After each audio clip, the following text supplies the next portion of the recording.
Cette question est une des plus importantes de votre vie. Jésus-Christ a dit « Si un homme ne naît de nouveau, il ne peut voir le royaume de Dieu ». Il ne suffit pas de répondre « Je suis membre de l'Église, je suppose que je suis chrétien ». Un grand nombre de ceux qui se disent chrétiens ne montrent aucun signe de la nouvelle naissance, tel que l'Écriture nous l'a donné. Beaucoup de ces signes sont énumérés dans la première épître de Jean. Premièrement, aucune habitude pécheresse. Jean écrit « Quiconque est né de Dieu ne pratique pas le péché ». Nous savons que quiconque est né de Dieu ne pratique pas le péché. Quelqu'un qui est né de nouveau ou régénéré ne pêche pas par habitude. S'il pêche, son cœur, sa volonté n'y consentent plus. Probablement, il fut un temps où il ne se demandait pas si ses actions étaient pécheresses ou non, et il ne se sentait pas toujours affligé après avoir fait du mal. Il n'y avait pas de lutte entre lui et le péché. Ils étaient amis. Mais le vrai chrétien hait le péché, le fuit, le combat, le considère comme son plus grand fléau, refuse le fardeau de sa présence. Mais cela lui manque quand il tombe sous son influence, et il aspire du plus profond de son être d'en être complètement délivré. Il ne prend plus aucun plaisir à pécher. Celui-ci est devenu une horreur qu'il déteste. Cependant, il ne peut pas éradiquer sa présence en lui. S'il disait qu'il n'avait pas de péché, il se séduirait lui-même.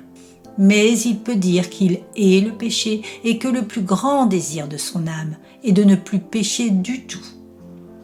Il ne peut pas empêcher les mauvaises pensées d'entrer dans son esprit, ni éliminer de ses paroles et de ses actions les imperfections, les omissions et les défauts. Il sait que nous bronchons tous de plusieurs manières, mais il peut honnêtement dire devant Dieu que ces choses lui causent du chagrin et de la tristesse, et que sa nature tout entière n'y consent pas. Que dirait l'apôtre à ton sujet ? Es-tu né de nouveau ? Deuxièmement, croire en Christ. Jean écrit « Quiconque croit que Jésus est le Christ est né de Dieu ».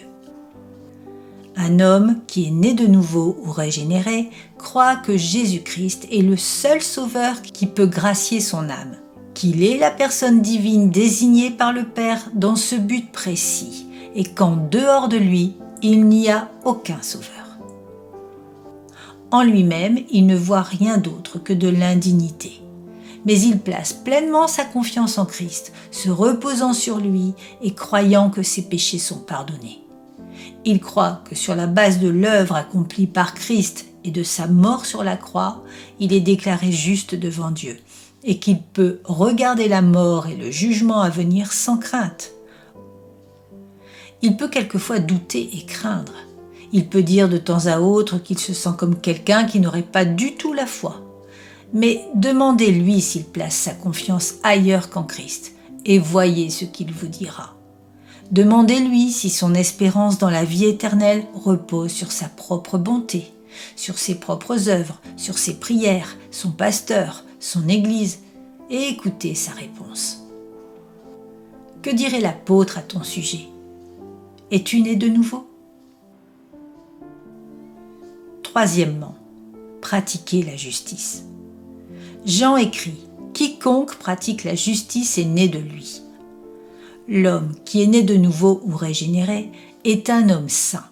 Il s'efforce de vivre selon la volonté de Dieu, de faire les œuvres qui plaisent à Dieu et d'éviter de faire celles que Dieu hait. Il désire sans cesse regarder à Christ comme son modèle aussi bien que son sauveur, prouvant ainsi être l'ami de Christ en faisant tout ce qu'il commande. Il sait qu'il n'est pas parfait. Il est tristement conscient de la corruption qui demeure en lui. Il trouve en lui un principe mauvais qui fait constamment la guerre à la grâce en essayant de le détourner de Dieu. Pourtant, il ne l'accepte pas, ne voulant aucunement faire obstacle à la présence divine. Même si quelquefois il se sent si déprimé qu'il se demande s'il est chrétien ou non, il pourra dire avec John Newton « Je ne suis pas ce que je devrais être. Je ne suis pas ce que je veux être. Je ne suis pas ce que j'espère être dans le monde à venir. Néanmoins, je ne suis plus celui que je fus autrefois, et par la grâce de Dieu, je suis ce que je suis. Que dirait l'apôtre à ton sujet? Es-tu né de nouveau? Quatrièmement, aimer les autres chrétiens.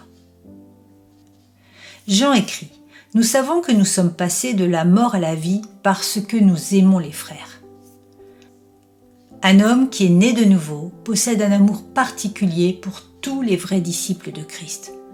Tout comme son Père céleste, il a pour tous les hommes en général un grand amour, mais possède un amour particulier pour ceux qui partagent sa foi en Christ. Comme son Seigneur et Sauveur, il aime les pires pécheurs et pourrait pleurer sur eux. Mais il possède un amour particulier pour les croyants. Il ne se sent jamais autant chez lui que lorsqu'il est en leur compagnie. Il ressent qu'ils sont tous membres d'une même famille. Ce sont ses compagnons d'armes, combattant le même ennemi, et ses compagnons de voyage, parcourant la même route. Il les comprend et ils le comprennent. Ils peuvent être très différents de lui en bien des points, socialement, hiérarchiquement ou financièrement, mais peu importe, ils sont fils et filles de son Père et ne peut s'empêcher de les aimer. Que dirait l'apôtre à ton sujet? Es-tu né de nouveau? Cinquièmement, triompher du monde. Jean écrit: « Car tout ce qui est né de Dieu triomphe du monde. » Un homme qui est né de nouveau ne fait pas des opinions du monde sa norme du bien et du mal. Peu lui importe d'aller à contre-courant de ce monde, de ses idées et de ses pratiques. Il ne s'inquiète plus de ce que pensent les hommes. Il triomphe de l'amour du monde. Il ne trouve aucun plaisir dans ce qui semble rendre heureux tant de personnes. Pour lui, elles sont folies et indignes d'un être immortel. Il aime la louange de Dieu plus que la louange des hommes. Il craint d'offenser Dieu plus que les hommes. Qu'on lui fasse des reproches ou des éloges, aucune importance. Son but premier est de plaire à Dieu. Que dirait l'apôtre à ton sujet? Es-tu né de nouveau? Sixièmement, se garder pur. Jean écrit: « Celui qui est né de Dieu se garde lui-même. » Un homme qui est né de nouveau veille sur sa propre âme. Il essaie seulement d'éviter le péché, mais aussi tout ce qui pourrait l'y conduire. Il est prudent en ce qui concerne ses fréquentations, il sait que les mauvaises compagnies corrompent le cœur et que le mal prend plus facilement que le bien, comme la maladie est plus contagieuse que la santé. Il gère son temps avec prudence. Son plus grand désir est de le rendre profitable. Il désire mener sa vie comme un soldat en territoire ennemi. Il reste sans cesse revêtu de son armure pour être prêt en cas de tentation. Il veille, désirant ardemment devenir un homme de prière, plein d'humilité. Que dirait l'apôtre à ton sujet? Es-tu né de nouveau? Ce sont les 6 grandes marques d'un chrétien né de nouveau. Il y a de grandes nuances dans la profondeur et la netteté de ces caractéristiques d'une personne à l'autre. Chez certaines, elles sont à peine visibles et difficilement perceptibles. Chez d'autres, elles sont vigoureuses, évidentes et marquées, si bien que quiconque peut le constater. Certaines de ces marques sont plus visibles d'un individu à l'autre.